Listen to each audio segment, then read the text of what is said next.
3000 में कौन सा राउटर बेस्ट है? आप सभी ने इसके बारे में काफ़ी सारे सवाल पूछे और मैं आज ये स्पेशल वीडियो लेके आया हूँ जिसमें मैं मैसिव राउटर कंपैरिजन करने वाला हूँ, जिसमें मैंने एक नहीं, दो नहीं, तीन नहीं, पूरे के पूरे 5 राउटर को एक साथ कंपेयर करूंगा और इसमें जो इनका इंटरफेस है, जो इसकी स्पीड टेस्ट है, इस सबको कंपेयर करके आपको बताऊंगा इनमें से कौन सा राउटर लेना चाहिए। तो आज हमारी लिस्ट में कौन कौन से राउटर, तो सबसे पहले तो TP-Link की तरफ से C6 वर्जन 2 और सेकेंड राउटर भी TP-Link की तरफ से ही है C6 वर्जन 3। इसके बाद हम जाएंगे तो हमारा बहुत बढ़िया राउटर Tenda AC10, जिसकी डिमांड काफ़ी ज़्यादा मेरे को आई थी। इसका रिव्यू करने के बाद लोगों ने इसे काफ़ी पसंद किया था। इसके बाद हमारे पास आ जाता है Mercusys का AC1200 और इसके बाद हमारा 6 एंटीने वाला speed test champion Mercusys AC1900। इन 5 राउटर को हम कंपेयर करेंगे और इनकी प्राइस रेंज 2500 से 3300 के आसपास तक जाती है। तो आप इस प्राइस रेंज में इस वीडियो को कंक्लूड होते होते पता लगा लोगे कि आपको कौन सा राउटर लेना चाहिए। सो हेलो नमस्कार, आप सभी का फिर से स्वागत है बी टेक पर। मैं हूं बीम और वेट किस बात कर रहे हैं, डायरेक्ट इस वीडियो में चलते हैं। So let's check it out.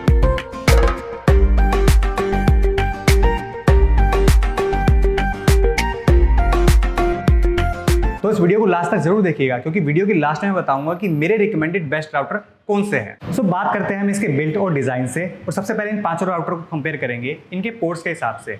तो C6 वर्जन 2 में हमें 1 गीगाबिट वैन पोर्ट देखने को मिलता है और 4 गीगाबिट लैन पोर्ट्स देखने को मिल जाते हैं। और C6 वर्जन 3 में भी हमें सेम सेटअप देखने को मिलता है जिसमें हमें 1 गीगाबिट वैन पोर्ट और 4 गीगाबिट लैन पोर्ट्स देखने को मिल जाते हैं। बात करें Tenda AC10 की तो हमें इसके अंदर 1 गीगाबिट वैन पोर्ट देखने को मिलता है और 3 गीगाबिट लैन पोर्ट देखने को मिलता है, जो कि कंपैरेटिवली TP-Link से 1 गीगाबिट लैन पोर्ट कम है। इसके बाद बात करें Mercusys AC1200 में तो हमें इसके अंदर 1 गीगाबिट वैन पोर्ट और 4 गीगाबिट लैन पोर्ट देखने को मिल जाते हैं। और इसके बाद हमारा 6 एंटीने वाला राउटर AC1900 जिसके अंदर हमें केवल 1 गीगाबिट वैन पोर्ट देखने को मिलता है और 2 गीगाबिट लैन पोर्ट्स देखने को मिल जाते हैं।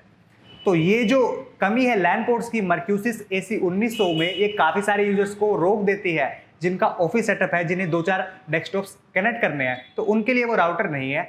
उनके लिए दूसरे TP-Link या फिर Tenda के राउटर्स अवेलेबल है। तो जिनको चाहिए बहुत सारे लैन कनेक्शन, वो TP-Link AC1900 को अपनी लिस्ट से हटा दो। अब बात करते हैं इन सबके इंटरफेस की। तो इंटरफेस में इनिशियल सेटअप में सबसे आसान है Tenda का। Tenda का सेटअप काफ़ी आसान है और उसका इंटरफेस भी काफ़ी यूजर फ्रेंडली है। उसके बाद Mercusys और TP-Link, इन दोनों का इंटरफेस सेम सा है, कुछ ज़्यादा मेजर डिफरेंस नहीं है। दोनों में ऑलमोस्ट सेम सी टेक्नोलॉजी भी देखने को मिल जाती है और सेम चीज़ें भी देखने को मिल जाती है। तो वहाँ पर इंटरफेस में हमें पांचों राउटर में कोई ज़्यादा मेजर ऊपर नीचे डिफरेंस देखने को नहीं मिलता। राउटर लेने के बाद आपने सेटअप कर लिया, बट प्लग ऑन करते ही आपका राउटर स्टार्ट होने में कितना टाइम लेता है, जो कि एक स्टार्टअप टाइम आपका डिसाइड करता है कि अगर आप ऐसे पर्सन हो जो कि फ्रीक्वेंटली अपने राउटर को बंद करना ऑन करना करते रहते हैं, बट आप क्यों ही करते हो अपने राउटर को बंद खोल, एक बार ऑन करके छोड़ दो ना। खैर, तो स्टार्टअप टाइम में अगर हम कंपेयर करेंगे तो TP-Link AC वर्जन 3 लेता है हमारा 1 मिनट 30 सेकेंड, जो कि काफ़ी ज़्यादा टाइम है as compare to other routers, जो कि एक एवरेज रेंज होती है स्टार्ट होने की। इसके बाद Tenda AC10 है जो कि 44 सेकेंड्स लेता है, जो कि काफ़ी बढ़िया और फास्ट स्टार्टअप टाइम है। Mercusys के राउटर है AC1900 और AC1200, ये 25 से 30 सेकंड लेते हैं दोनों ही स्टार्ट होने में। तो ये Mercusys के राउटर काफ़ी बढ़िया है as compare to startup time, क्योंकि इनका startup time as compare to TP-Link और Tenda के राउटर से काफ़ी बढ़िया है। और अगर हम देखें TP-Link C6 वर्जन 2 की तो वो 2 मिनट 30 सेकंड के आसपास ले लेता है स्टार्ट होने में, जो कि काफ़ी ज़्यादा टाइम है। आप जाते हो कहीं पे, आप ऑफिस में पावर ऑन करते हो, उसके बाद आपका राउटर स्टार्ट होता है और वो 2 से 2.5 मिनट लेता है स्टार्ट होने में, तो वो काफ़ी ज़्यादा टाइम कंज्यूम हो जाता है। अगर आपको तुरंत इंटरनेट एक्सेस चाहिए तो वहाँ पर आपको देखने को नहीं मिलता। तो ये सारे फैक्टर्स हो गए। अब डायरेक्टली हमारी मेन चीज़ की तरफ चलते हैं, जो कि इन राउटर्स का स्पीड टेस्ट, कि भाई ये राउटर हमने सेटअप कर दिया, बट राउटर स्पीड कितनी देगा, इस फ्लोर पे कितनी स्पीड है, इससे एक फ्लोर ऊपर कितनी स्पीड है और उससे एक फ्लोर और ऊपर कितनी स्पीड है, तो वो हमें कैसे पता लगेगा। तो हम इन राउटर को सेम इंटरनेट कनेक्शन पे, जो कि मेरे घर पे है 300 Mbps का, उसके ऊपर टेस्ट करेंगे। नए राउटर के बिल्कुल इतने से डिस्टेंस पे खड़े हैं और वहाँ पर टेस्ट करते हैं कि वहाँ पर कितनी स्पीड्स आती है इन सारी राउटर्स में। तो अगर हम इनका स्पीड टेस्ट करें तो C6 वर्जन 2 में हमें download speed 287 Mbps, upload speed 290 Mbps। Mercusys में 289 Mbps और अपलोड स्पीड 192 Mbps। AC10 के अंदर वही सेम 287, 292। Mercusys AC1900 में 287 और 195 और C6 वर्जन 3 में 286, 292। अब राउटर के पास खड़े होके ऑब्वियसली हमारा जो कनेक्शन है वो 5 गीगाहर्ट्ज़ पे चल रहा है। अब जिन लोगों को नहीं पता 5 गीगाहर्ट्ज़ और 2.4 गीगाहर्ट्ज़ क्या होता है उनको बता दूं। 5 गीगाहर्ट्ज़ एक ऐसी फ्रीक्वेंसी बैंड होती है जो कि आपको हाई स्पीड्स देती है बट वो ज़्यादा रेंज नहीं देती, और 2.4 गीगाहर्ट्ज़ वो फ्रीक्वेंसी बैंड होता है जो आपको रेंज ज़्यादा देता है पर स्पीड ज़्यादा नहीं देता। तो इसीलिए आजकल जो डुअल बैंड राउटर्स हैं उनके अंदर ये दोनों ही फ्रीक्वेंसी डाली जाती है, ताकि अगर आप राउटर के पास हो तो आपको हाई स्पीड्स मिले और अगर आप राउटर के दूर हो तो आपको हाई रेंज मिले। तो यहाँ पर हमने राउटर के पास खड़े को देखा 5 गीगाहर्ट्ज़ पे जो हमारा कनेक्शन था सबने बहुत बड़ी डाउनलोड स्पीड्स थी, बट मर्क्यूसिस के दोनों ही राउटर्स में AC 1200 और AC 1900 दोनों में ही अपलोड स्पीड्स कम थी, जिसका हमें पता लगता है कि मर्क्यूसिस जो है अपलोड स्पीड में उतना अच्छा परफॉर्म नहीं करता, बट डाउनलोड स्पीड्स में सारे ही राउटर इतने राउटर के डिस्टेंस पे कमाल स्पीड्स देते हैं। अब क्या करते हैं, जैसे राउटर हमारा यहाँ पे था, अब हम उसी फ्लोर पे हॉरिजॉन्टली मूव कर जाते हैं और वहाँ पर हम स्पीड टेस्ट करते हैं कि हमें कितनी स्पीड्स देखने को मिली। वहाँ पर हमें C6 वर्जन 2 ने 287 Mbps की डाउनलोड, 290 Mbps की अपलोड स्पीड्स दी। मर्क्यूसिस ने 272 डाउनलोड, 191 अपलोड। AC10 ने 288 डाउनलोड, 292 अपलोड। मर्क्यूसिस ने 287 डाउनलोड, 201 अपलोड। C6 वर्जन 3 ने 282 डाउनलोड और 289 अपलोड स्पीड्स हमें दी। सो हमने देखा राउटर से थोड़े डिस्टेंस पे जाके सारे राउटर्स की स्पीड वो 5 गीगाहर्ट्ज़ पे ही वर्क कर रहे थे, बट मर्क्यूसिस वाले राउटर की वही प्रॉब्लम थी, अपलोड जो स्पीड थी वो कम थी as compare to other routers. अब क्या करते हैं, राउटर से हम इस डिस्टेंस पे गए थे, अब थोड़ा और दूर चले जाते हैं जो कि मेरे घर का बिल्कुल कोना है, वहाँ पर जाके हम टेस्ट करेंगे ताकि थोड़ा डेड स्पेसेस का भी आइडिया लग जाए कि वहाँ पर कितनी स्पीड्स आती है। तो वहाँ पर हमारे C6 वर्जन 2 ने 50 Mbps की डाउनलोड स्पीड्स दी, 29 Mbps की अपलोड स्पीड दी, और मर्क्यूसिस AC 1200 ने बहुत बढ़िया डाउनलोड स्पीड्स जो कि 151 डाउनलोड और 144 अपलोड स्पीड्स देखने को मिली। AC10 ने कमाल कर दिया, यहाँ पर 209 की डाउनलोड और 184 Mbps की अपलोड स्पीड देखने को मिली। मर्क्यूसिस में 273 डाउनलोड और 190 Mbps अपलोड, जिसमें मर्क्यूसिस ने 273 अपलोड स्पीड दे के बता दिया कि इसके 6 एंटीनास बहुत ही बढ़िया है और आपको काफ़ी बढ़िया रेंज प्रोवाइड करते हैं। इसके बाद अगर हम बात करें C6 वर्जन 3 में, तो उसमें हमें 188 डाउनलोड और 189 Mbps की अपलोड स्पीड देखने को मिली। अब हमने राउटर को एक फ्लोर पर तो टेस्ट कर लिया कि उसमें कितनी स्पीड्स थी। अब क्या करते हैं, एक फ्लोर ऊपर जाते हैं, जिसका मतलब कि सबसे पहले तो मैं टेस्ट करूंगा राउटर जैसे यहाँ पे लगा हुआ है, तो उसके एक फ्लोर जाने के बाद एग्जैक्टली इसके ऊपर, जिसका मतलब कि राउटर और जो हमारा स्पीड टेस्ट वाला डिवाइस है जो कि हमारा फोन है उसके अंदर केवल एक सीलिंग का डिफरेंस है, और उस डिफरेंस के बाद जो हमारा स्पीड टेस्ट था उसके अंदर कुछ रिजल्ट इस तरह थे।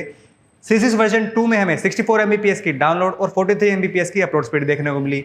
मर्क्यूसिस AC 1200 में 76 Mbps डाउनलोड और 47 Mbps अपलोड स्पीड देखने को मिली। AC10 में 164 डाउनलोड, 125 अपलोड।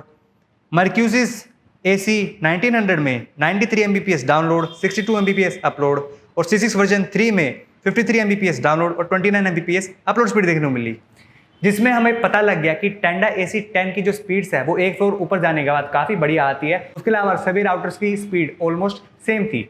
अब क्या करते हैं, जो राउटर के हम एग्जैक्टली ऊपर गए थे, अब वहाँ से थोड़ा हॉरिजॉन्टल डिस्टेंस कवर करते हैं, जिसकी वजह से हमें पता लगेगा राउटर से जो हमारा डायगोनल डिस्टेंस है वो काफ़ी ज़्यादा बढ़ जाएगा, और वहाँ पर एक राउटर की लिमिट का पता चलेगा कि बहुत दूर जाने के बाद भी राउटर कितनी स्पीड्स देता है।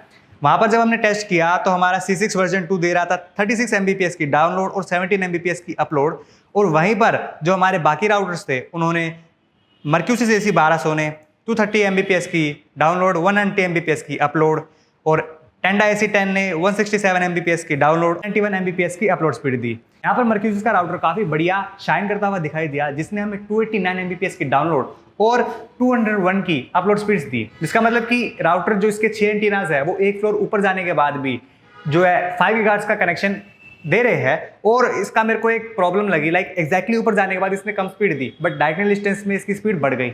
अब ये डिपेंड करता है आपका थोड़ा बहुत एंटीना किस तरह से रखा हुआ है या फिर थोड़ी बहुत कॉन्फ़िगरेशन का, बट हमें ये पता लग गया कि सबसे बेस्ट रेंज हमें मर्क्यूसिस के AC 1900 राउटर से देखने को मिली। और उसके बाद TP-Link C6 वर्जन 3 ने हमें 184 Mbps की डाउनलोड और 186 Mbps की अपलोड स्पीड्स दी। अब क्या करते हैं, हमने एक फ्लोर ऊपर टेस्ट कर लिया। सो एक बात मैं आप सभी को बताना चाहूंगा कि अगर आप एक राउटर देख रहे हो जो 2 फ्लोर ऊपर तक कनेक्शन दे दे, तो वो ये राउटर्स नहीं है। ये राउटर जो हमारे 2500-3300 के रेंज में आते हैं, वो राउटर्स आपको लाइक जिस फ्लोर पे आपने राउटर लगाया है वहां पर और उससे एक फ्लोर ऊपर तक की स्पीड्स देंगे। अगर आप चाहते हो उससे एक फ्लोर और ऊपर जाना, तो वहां पर आपको हम स्पीड टेस्ट करके बता रहे हैं कि कितनी स्पीड्स आएगी, बट एक प्रैक्टिकल यूसेज में वो स्पीड्स इतनी नहीं होती कि आप अपने फोन में या किसी डिवाइस में कुछ कर पाओ। तो हम अपने स्पीड टेस्ट की तरफ आगे चलते हैं। हम जब सेकंड फ्लोर पे गए, लाइक राउटर इस फ्लोर पे है, इससे एक फ्लोर ऊपर और एक फ्लोर और ऊपर गए, तो वहां पर जाने के बाद हमारे C6 वर्जन 2 ने 35 Mbps की डाउनलोड और 22 Mbps की अपलोड स्पीड्स दी। ये काफ़ी सही स्पीड्स थी और 2.4 गीगाहर्ट्ज़ पे हमारा कनेक्शन चल रहा था। और अगर हम और राउटर्स को देखें मर्क्यूसिस AC 1200 ने 5 Mbps की डाउनलोड, 2.5 Mbps की अपलोड स्पीड दी। टेंडा AC 10 ने 49 Mbps की डाउनलोड और 30 Mbps की अपलोड स्पीड दी, जो कि 2 फ्लोर ऊपर जाने के बाद काफ़ी बढ़िया स्पीड्स है। मर्क्यूसिस AC 1900 ने भी बहुत बढ़िया स्पीड दी, जिसमें हमें 51 Mbps की डाउनलोड और 10 Mbps की अपलोड स्पीड देखने को मिली।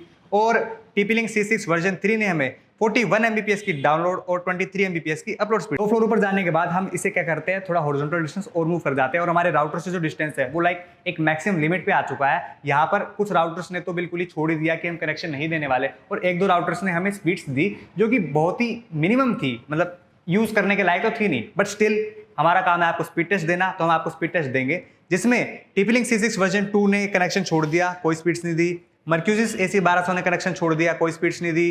टेंडा AC 10 ने 0.3 Mbps की डाउनलोड और 0.09 Mbps की अपलोड स्पीड दी। और वहीं पर मर्क्यूसिस AC 1900 ने 9.5 Mbps की डाउनलोड और 0.8 Mbps की अपलोड स्पीड दी। और TP-Link C6 वर्जन 3 ने भी कनेक्शन छोड़ दिया। तो इससे हमें यह पता लगता है कि रेंज के मामले में टेंडा AC 10 और मर्क्यूसिस AC 1900 ये दोनों ही राउटर्स कमाल के हैं। बट अगर आपको इतनी ज़्यादा रेंज मर्क्यूसिस AC 1900 एक ऐसा राउटर है जो कि आपके घर में डेड स्पॉट नहीं छोड़ेगा और हर एरिया को कवर कर लेगा। बट जो बाकी राउटर्स है उनकी अपनी एडवांटेजेस है, जैसे कि ज़्यादा लैन पोर्ट्स और साथ ही साथ बाकी फंक्शनैलिटी, जैसे कि जो आपको 5 गीगाहर्ट्ज़ पे अच्छी डाउनलोड स्पीड देते हैं, जो कि हमें मर्क्यूसिस के राउटर में देखने को नहीं मिलती। तो इन 5 राउटर का मैंने इन डिटेल कंपैरिजन किया, जिससे आपको मदद हो कि आपको कौन सा राउटर लेना चाहिए। और अगर इन शॉर्ट में आपको बताऊं तो आप मर्क्यूसिस AC 1900 लो अगर आपको काफ़ी बहुत अमेजिंग रेंज चाहिए, या फिर आपके घर में कोई डेड जोन रह जाता है जहाँ पर आपको वाईफाई रेंज नहीं देखने को मिलती। और टेंडा AC 10 लो अगर आपको रेंज भी चाहिए, साथ ही साथ आपको 2 से 3 डेस्कटॉप्स कनेक्ट करने हैं, बट अगर आपको 4 मिनिमम डेस्कटॉप्स कनेक्ट करने हैं तो TP-Link C6 वर्जन 3 की तरफ जाओ, वो एक ऑलराउंडर और बहुत बढ़िया राउटर है। तो आज की वीडियो के लिए इतना ही। मैं आशा करता हूं कि मैंने आपकी हेल्प करी होगी एक राउटर सेलेक्ट करने में, और आप इजीली एक राउटर को सेलेक्ट कर पाओगे इन 5 राउटर में से। इन 5 राउटर का जो बाय का लिंक है मैंने डिस्क्रिप्शन में डाल दिया, आप वहां से जाके इसे परचेज कर सकते हो। थोड़ी चैनल को भी हेल्प हो जाएगी और आपको भी हेल्प हो जाएगी। और इस वीडियो को लाइक कर दीजिए, शेयर कीजिए, और आप और कौन सा राउटर कंपैरिजन देखना पसंद करोगे मुझे कमेंट सेक्शन में कमेंट करके जरूर बताइएगा। मैं मिलूंगा आपसे अगली वीडियो में, तब तक के लिए bye, have a nice day.